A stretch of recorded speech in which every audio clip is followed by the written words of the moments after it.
안녕하세요, 수입니다. 오늘은 어디서나 당당하고 품격 있는 사람들 공통점이라는 주제로 함께 하겠습니다.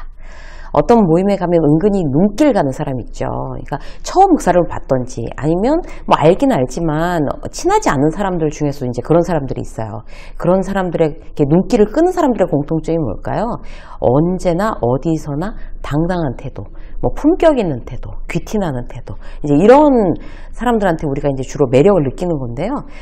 저도 사실 그런 사람들한테 이제 끌려요. 괜히 눈에 띄려고 하지 않는데도 자연스럽게 눈길이 가는 사람들, 그런 사람들이 정말 매력적인 사람들이죠. 오늘은 이제 그런 사람들의 공통점을 우리가 이제 벤치마킹 해보는 시간을 갖도록 하겠습니다.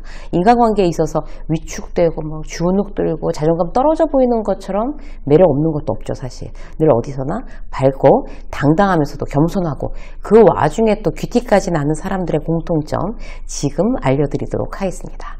자, 첫 번째, 타인의 프라이버시에 관심을 갖지 않습니다. 이거 참 중요한 포인트인데요.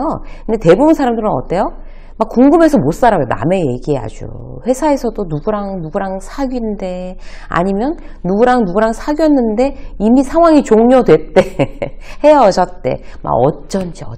그래서 왜 헤어졌대? 막 이렇게 되는 거죠. 언제 사귀었는지도 모르고 이미 상황은 끝났는데 왜 헤어졌는지 이유가 너무 궁금해요. 누가 체인 거야? 막 이런 거 있잖아요. 그리고 또 어때요? 지금 저쪽 옆 팀에 뭐 박 과장이 와이프랑 너무 안 좋아서 이혼을 한 해 만에 한대. 나랑 하등에 관계없는 일이라도 우리도 막 관심을 갖죠. 귀를 막 쫑긋 세우죠. 새로 들어온 경력 김대리가 결혼 아직 안 했다고 그랬는데 사실은 돌싱이래. 뭐 이런 얘기들. 남이야, 돌싱이든 말든. 뭐 애는 있어 없어? 막 여기까지 가는 거죠. 이렇게 해서 남의 프라이버시에 관심을 막 갖고 궁금해하고 말을 옮기고 이러는 사람들은 결코 어떤 이제 이게 품격이 있어 보이지는 않습니다. 완전 물 건너간 거죠. 그 부분에 있어서는. 그런 얘기를 또 남 얘기를 듣고 막 흥분하면서 말을 보태거나 다시 다른 데 가서 막 전하거나 이러는 사람들은 고급스러운 이미지하고 아주 멀어지는 거예요. 고급스럽게 매력적인 사람, 왠지 있어 보이는 사람의 대표적인 특징이 바로 남의 프라이버시에 대해서 관심이 없고 이렇게 들었더라도 호기심을 보이지 않는 거죠. 약간 불편한 표정? 그런 표정으로 듣고 그냥 한 귀로 듣고 한 귀로 말아버리는 거. 그런 사람들한테는요, 나중에 다른 사람의 어떤 그런 까십거리 전하지도 않습니다. 자, 우리의 원칙. 이제부터는 남의 사생활, 특히 좋지 않은 스토리에 대해서는 관심이 1도 없다. 이거를 이제 실천하시는 걸로 그렇게 하도록 하겠습니다. 자, 두 번째. 대단히 이제 품격 있는 사람들, 당당한 사람들은요, 자기애가 강해요. 그렇겠죠, 당연히. 그런 사람들, 남의 프라이버시에 관심 없고, 그런데 뭐 일도 관심 없는 사람들이 어디에 관심을 두겠어요? 주로 자기애가 강한 사람들입니다. 관심사가 자기한테 있는 거죠. 나 자신이 어떻게 하면 더 성장할 수 있을까? 더 잘 될 수 있을까? 거기에 초점을 맞추면 자기 이미지에 결국에 도움이 돼요. 그 후배 중에 이제 이제 주변에 인기 있는 친구가 있어요. 그 친구를 보면 참 자기 성장에 애를 쓰면서 사는구나. 그러면서 또 다른 사람 돕는 일에도 굉장히 관심이 많아요. 그 밸런스가 참 좋은 거예요. 그러면 참 저 친구는 후배지만 아이고 참 잘 자랐구나. 이런 이미지가 생기는 거죠. 자기애가 진심으로 이제 좋은 방향으로 강한 사람들의 공통점은요, 인생의 밸런스를 잘 맞추는 거예요. 예를 들어서 이제 아까 말씀드린 그 친구의 경우, 단기, 장기 자신의 성장을 위한 플랜이 다 짜져 있어요. 이제 공무원이거든요, 직업이. 근데 진급을 위해서 시험 공부 기본으로 하고, 장기적으로는 대학에서 이제 강의를 하고 싶어하는 그런 꿈이 있어요. 그렇기 때문에 일단 대학원 진학을 목표로 돈 모으고 필요한 공부를 따로 해요. 그리고 공부하고 이제 일하려고 하면 체력이 필요하니까 매일매일 운동을 하는 거예요. 그러니 뭐 애매하게 다른 사람에 대해서 다른 사람의 프라이버시에 대해서 관심을 가질 사실 여유가 없는 거죠. 그것만 해도 이제 자기 일에만 올인하기도 바쁘니까. 그런데 이제 평소에 너무 바쁘니까 이 친구의 그 루틴은 뭔가 하면 여름휴가 때 연차 같은 걸 모아서 1년에 한 번 해외 봉사를 가요. 그래서 아프리카 이런 쪽으로 해외 봉사를 가는데 한두 해 가고 이제 말아버리는 경우 사실 되게 많거든요. 해외봉사 같은 경우는. 그런데 제가 또 감탄을 했어요. 어쩜 그렇게 너는 바쁘면서도 1년에 한 번 꼭 시간을 내서 가니. 그냥 쉬고도 싶을 텐데. 그랬더니 그 친구 얘기가 굉장히 감동적이었어요. 뭔가 하면 남을 위해서 하는 게 아무것도 없으면 나 살기에만 바빠서 살면 너무 인생이 허무할 것 같아서요. 이렇게 얘기를 하는 거예요. 여러분들 공감하시죠? 인생을 사는 의미가 반쪽밖에 안 된다는 거예요. 이게 바로 밸런스입니다, 여러분. 주로 내가 어떻게 하면 잘 살까에 포커스를 완전히 맞춰갖고 살지만 인생의 일부는 남에게 도움이 되는 삶을 살고 싶다.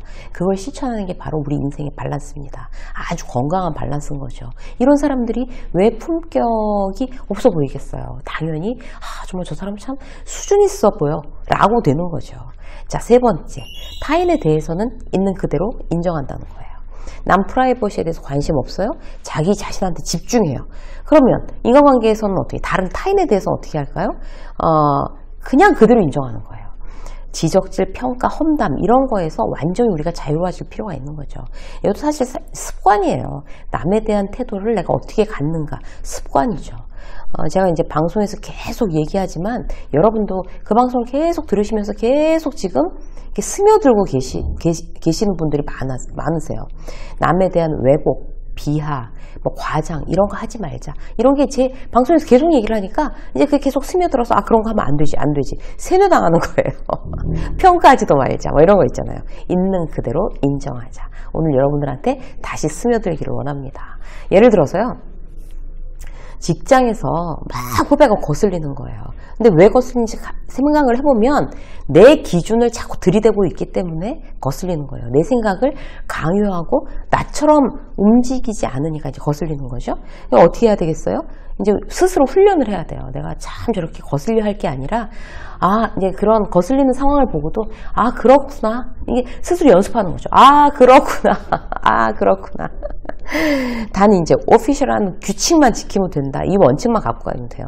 그러니까 예를 들어서 일의 완성도, 데드라인, 지켜야 할 예의, 공식화된 그런 거를 빼고 나서는 머리에 탈색을 하고 다니든지 반바지를 입고 다니든지 그들의 취향은 그대로 인정.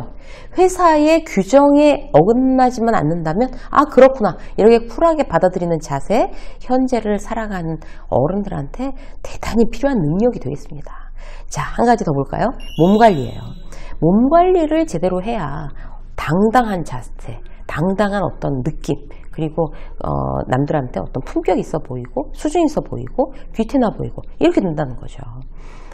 저희 지인 중에 무슨 사람들이 이제 말만 하면 그러니까 몸 관리를 시작해야지 라고 얘기하시는 분 계세요. 누구한테나 재활체육 쪽을 이제 전공하고 그런 쪽에 근무하시는 분인데요. 그러니까 모든 사람들을 이제 막 그 운동하는 거, 이제 이걸 기준으로 해서 이제 얘기를 하는 거예요. 일관되게 그게 얼마나 중요한지를 만나는 사람한테마다 얘기해요.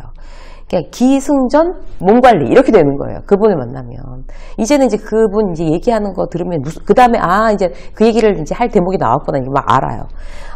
그렇게 들으면서도 일반적으로 사람들이 자기 몸 관리하는데 자꾸 실패하잖아요. 그냥 다이어트 한다고 해도 실패하고 운동한다고 해도 실패하고. 근데 일을 시작해도 공부를 시작해도 뭔가 이제 새로 뭔가를 해보려고 해도 몸이 제대로 관리가 되지 않으면 성공하기 쉽지 않습니다. 더 중요한 건요, 대인관계에 유리하지 않다는 거예요. 몸 관리를 안 하면. 그래서 일단 운동하고 영양도 생각해서 잘 챙겨 먹고 건강해지면 사람 얼굴 자체에 여유가 있어지죠. 표정이 밝고 에너지가 넘치고 웃는 얼굴이 되는 거죠. 긍정적인 에너지가 돌아서. 그럼 걸음걸이도 다르죠. 이게 정말 자존감도 운동하는 사람들이 높습니다. 그 자존감에 대해서 이제 원고를 쓰다 보니까요, 제가 내 자존감은 언제 이게 막 높아진다고 내가 느끼지? 라고 생각을 해봤어요. 그랬는데 여러 가지가 있겠지만 그 중에서도 이제 운동을 하고 탁 나오는 길에 그 느낌이 내가 참 멋지다. 이런 느낌이 든단 말이죠. 그러니까 몸 관리를 하면 자존감이 높아질 수밖에 없어요. 내가 내 몸 관리를 하고 있다고, 내 몸이 컨트롤되고 있다고 느낄 때가 제일 그렇습니다. 방송을 이제 하면서 제가 이제 그 모니터링을 하잖아요. 근데 한번 충격받은 게 뭔가 하면 제가 어느 날 하루 이렇게 허리를 이렇게 꼬부정하고 이렇게 방송을 하는 거예요. 그래갖고 제가 너무 충격받았어요. 내가 왜 저러고 방송을 하지? 그러니까 공부만 하고 운동을 안 하면 이렇게 되는 거예요. 공부만 하고 운동을 안 하면. 그래서 그런 모습이 이게 호감이 가겠냐고요. 보시는 분들한테. 그래서 제가 뜨거라. 정말 반성 많이 했어요. 그리고, 운동을, 정말 이제 긴장해서 해야 되겠구나. 그런 생각했어요.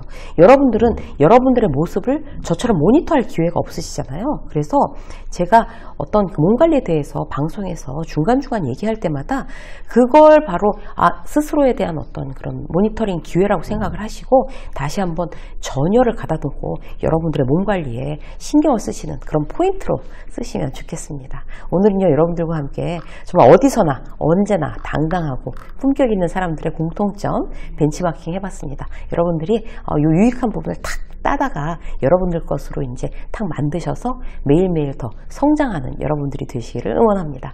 유세민의 직장서 오늘 여기까지 하겠습니다. 고맙습니다.